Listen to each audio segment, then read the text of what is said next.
Hi everyone. Hi. So yes, my name is Vita and I'm from Indonesia. So today I will share and talk about passion. So guys, what's your passion? What do you like to do? Do you have anything that you love to do? Can you tell me what do you like? Watching movies. Okay, watching movies. So every time you watch movies, it makes you like, you're happy, excited, right? For sure, when I watch movies, I can be inspired by the movie.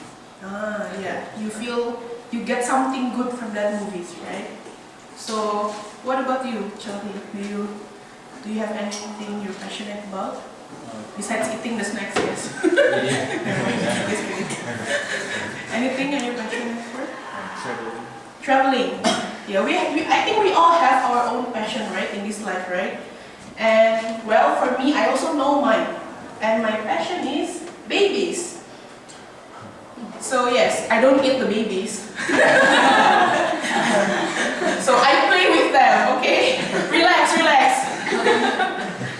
So how it all began.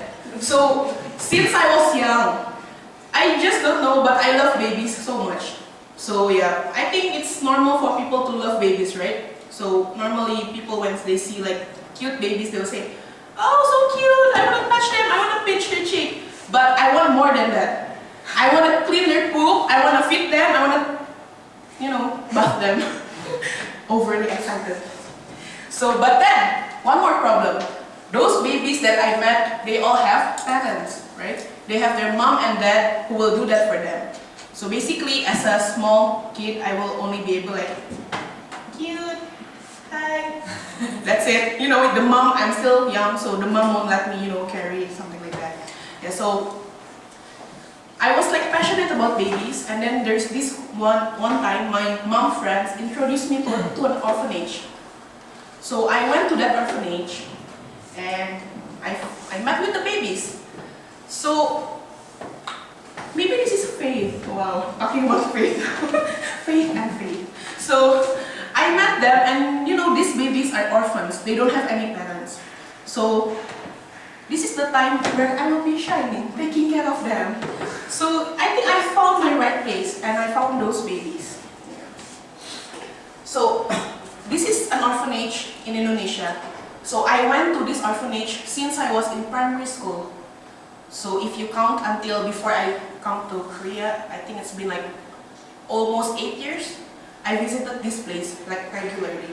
So before, my home is like a walkable distance. It's like maybe 20 minutes from this place. So every day after school, I will go to this place.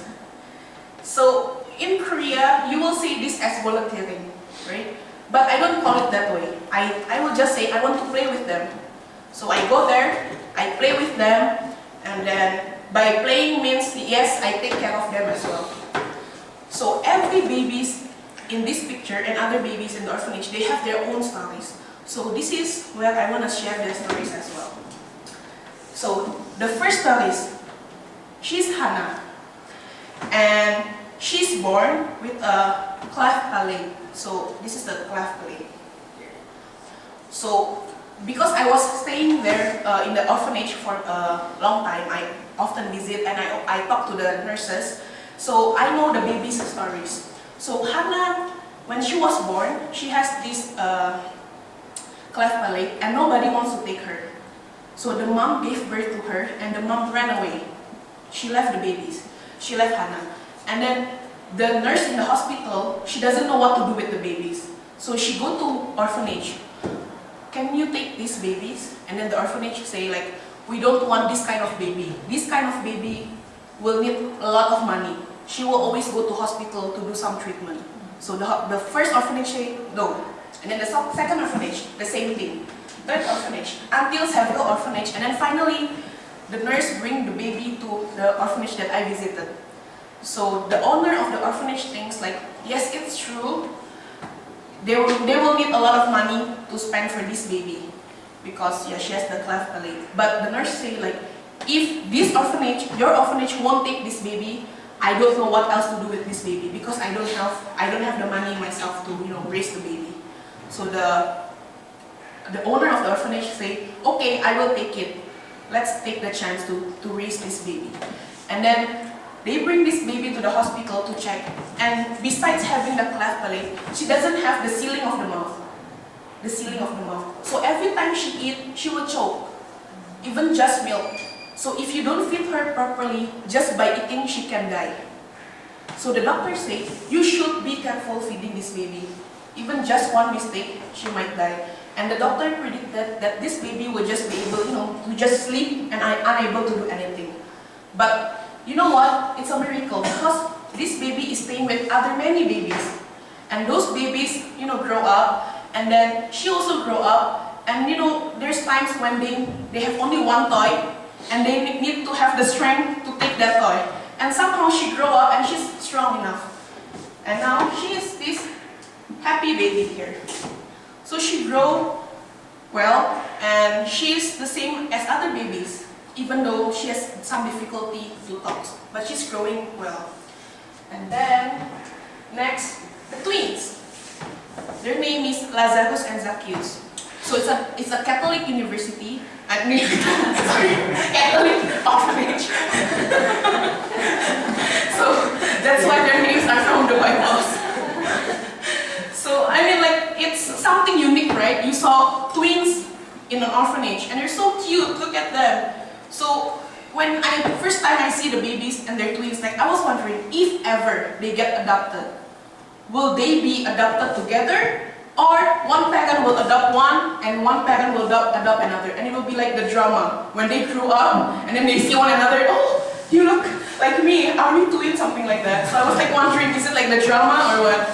So eventually, there's a parent who really wants babies, and when they visited the babies, they are willing to take both of the babies.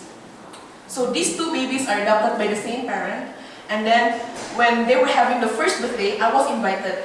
And it's again, something unique and miracle, because they're just adopted babies. But when I saw them after several months, their face looked exactly like their parents. I wondered too, how? But I think it's because of the expression. People, when people spend much time together, they tend to have the same way of laughter, the same way to express themselves. So maybe that's why they look like each other. But yeah, again, so that's Lazarus and Zacchaeus. Okay, this is a sad story. So his name is Obed. So Obed was found in a railway road. Do you know railway? The train, train. So when he was found, he was still a very young baby, like a rat baby, just born, maybe less than 1 week. And there is already ants on the babies. Ants. Crawling on the babies. So eventually he got thrown in a very quiet place, nobody's there. So when people found him, it's really ants over him, crawling over him. So he was crying, maybe the ants bite him. So he was being saved, and he was brought to this home. So again,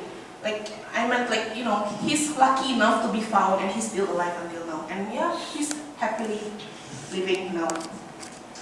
The next one, she's Jenny. So when I was playing in the orphanage that day, this baby arrived. So she was so small. So I asked, how old is she? How old was she? And she's just not even 1 day old. So do you imagine, someone gave birth to her, and the next few hours, she's already in the orphanage. So I feel really, really sad. Yeah, and her lips is kind of blue. I don't understand why. So we were thinking is she okay? It's blue color. So anyway, Jenny was being welcomed in the orphanage, and then the next few days, some of the babies need their first vaccination. So babies need vaccination, right? So I remember there's 7 babies. So they need 7 people to carry the babies to go to the hospital. So I was one of them carrying the babies, and we were all inside one car. And then when we arrived in the doctor place, and then one by one go down from the car. And then people who's waiting for the doctor, they're confused. What about this family? The babies, keep on going down from the car, okay, 1 baby, 2 babies, 3 babies, 7 babies. So people start asking, are are these all babies twins? Like 7 twins, okay. So one of the nurse just said, yes, they're twins.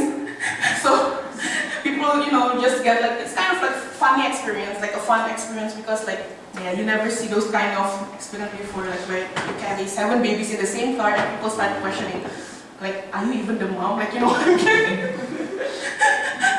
Yeah, but anyway, fun experience. So yeah, now this is Jenny and me. We're cute, right? Anyway, she's happy also now. So, in orphanage, we have a lot of babies, a lot of kids. So they don't really have their own birthday. So for example, these kids are born in the February. So all these kids will be celebrated in the same day with one cake. So everybody will sing for them. And sometimes, like, if I have my spare pocket money, I'll buy the cake for them. And then we will celebrate it together with the other kids. So these kids are having the same month birthday. And they're all boys. I don't understand why, but mostly in orphanage, the babies are boys. Yeah. So this is basically what they do, what I do during the visit. So I will feed them, and then sometimes I bring my friend over. So this is my school uniform. So every school finishes, me and my friends, hey, let's go to the orphanage. Okay, then we play in the orphanage. And then I will, take up, bath them, and we will play with them. And then I will sometimes bring balloons, babies' favorite stuff, toys, and then we will draw. And then, yeah, we will just play with one another. And sometimes again, if I have the chance and I have the cars, I will bring them out. But not the whole 40 kids in the house, just take turns. So maybe this week I will take these 2, next week that 2. So because I played a lot in that orphanage, so the nurse trusts me. So I bring my friends, I will drive, and then my friends will take care of the babies on the back seat. And then we will go to malls, and then we will play, like this kind of arcade games. And then we will go to restaurants and eat. So it's kind of fun, and people sometimes look at you like, this young and babies, okay? But I don't care. It's really fun. There is this one time I went to a hospital with like a baby. She was sick, and then someone just asked me like, are you the mom? I don't know what to answer. No. And there's also this one day I was playing in the orphanage, and then there's a group of people visiting the orphanage, they're ajumas. So ajumas are usually they're very talkative and they will ask questions. And then I was in that orphanage, I was cleaning. I was taking care of the babies. And then she started talking to me. Hi, what's your name? Vita. How old are you? I was, maybe, I don't know, I forget, 15? I was 15. Sorry, I'm old now, so I don't remember. So anyway, I told her oh, I'm 15. Oh, how long have you been here? Wait a minute. I think she thought I'm, the long lost kid, never been adopted in the orphanage. Because all the other kids are still so small, I'm the only one, maybe I'm the last one. Nobody wants me. And I was I feel a bit funny myself, but I keep on answering the question and she was like, next time let's come to my house, I will pick you up. Okay. It's just yeah, it's cute to know that. Thank you, Ajuma, for taking care. Anyway, so then, I always visited that place, but then I need to come to Korea for my studies. So, I was unable to meet those babies, but I want to play with babies. So, I tried to Google orphanage in Korea, and then I found this place. Have anyone maybe seen this place before? No? So this place is in Hongdae. So yeah, guys, Hongdae is not just club. They have club for babies too. So anyway, I searched for this. I will not say this is an orphanage. They are just temporary home until they find a foster home for the babies. So the first time I came to this place, I cannot speak Korean. So I just go up, I follow the internet, the blog, someone posts on the blog, I just go. And then when I go to the 3rd floor, when I reach the 3rd floor, the elevator open, I hear baby cries. I'm happy, I don't know why. And then after after so long, I didn't see any, like orphanage babies, like, babies. Then I saw this. So I was like happy and sad at the same time. I'm happy I can play with babies again, but I'm so sad that look at all these babies. Like it's like a lot. Like I'm wondering like where are all the parents, right? So, and the problem is that I cannot speak Korean. So I cannot ask the nurses about their stories. So I just go there and I play with them. So, they're so cute, right? And this one is the cutest, yes, I know. Anyway.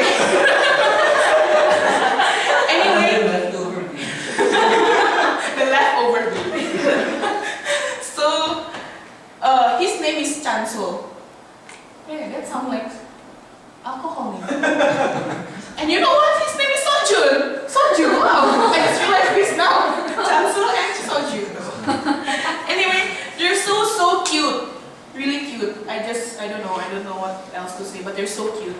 And again, in there I will, play with them, feed them, even though sometimes I'm wondering in what language I should talk to these babies. English, will they understand Korean? I cannot myself. Then I just play with them, carry them around, and make some of them faint there. So this is some of the other babies' picture. So they will play, and then sometimes I take their pictures. Look, me, it's there. We're playing babies there, and they're like so cute, and they're naughty babies can be. And like for some of the older babies, they will sleep in a crib like this. And there's also a lot of other volunteers. So I find that different culture, they have different way of raising the baby as well. So back in Indonesia, like after you drink milk, not me who's drinking milk, the babies. After the babies drinking milk, we will give them like water. But in here, I was surprised. I was waiting for the nurse to give them water. Also, okay, meal time, just milk. Okay, no water. Or maybe meal time. And then meal time, I'm waiting for the nurse to give them water. There's no water. There never been water. I just don't understand why. Different ways, and I cannot ask them. I don't know how. And then like when the babies are having like flu, like coughing, they will have this like something like plastic, like they will hold it like this, and then the babies will be like, do like that. They will like it sounds so weird. Like, what are they doing to the babies? I don't understand. But again, I cannot ask. I'm just observer. And when the babies, they pee or they poop, they need to change clothes. I don't know how to ask for the clothes. So I will just say, Agi, Iko, change. So I don't know how to say. So that goes over for sometimes. But anyway, with body language, everything works. So I keep on playing, visiting this place until recently because I need to do my thesis. So, what I get from this experience. So first, I will say gratitude. So, no matter how in bad situation or in a bad mood or like we have a problem, we should still be grateful. I mean like, for us, maybe I'm thinking now like, oh my god, I'm having a bad mood because I cannot buy the new iPhone Plus. But for some people, they don't even have a parent, maybe they're thinking like, can I still eat tomorrow? So we should always be grateful no matter how it is. Because our life somehow is always better than someone else. So compare your life with someone less fortunate rather than comparing our life to someone who is having more than us. And then I learned how to share loves. Because like in my country, like we don't really have a volunteering system. People just go to orphanage if they have money and they want to donate. So some people don't go to orphanage. The reason is that, oh, I don't have money yet, so I cannot go. So I was wondering, why you cannot go? You can just go there and share your loves. Share loves means like, playing with them. Because actually some babies, they have enough donation from rich people. Rich people send the money, but they never get the really, attached love with the babies. And the next one is that I learned unattachment. So when you meet someone, a baby especially, like many times, you love that baby, right? I don't know, I even have the thoughts like I'm gonna go to the bank and get all my pocket money and adopt this baby. That's my thought. But then God has planned for them. So some babies got adopted. So for example, that day, I remember his name is Gabriel, and he was getting adopted. So I feel really sad because I really love that babies. But I think again, so if this baby get adopted, he will get better life. But for me, it's just me visiting there. I won't be there every day for them. So I think yes, you can love, but at the same time, you learn how to control yourself. And the last one, passion and not duty. I know in some cases in Korea, I think some of you need credits from volunteering. So what I meant is that when you do something like this, please do it for passion, not for the credit. Even though yes, maybe you can get the credit, but take that as the bonus. But at the main reason is that please do it with passion. So without passion, life is nothing. So do something with passion and you will find your life meaningful. So that's it. Thank you.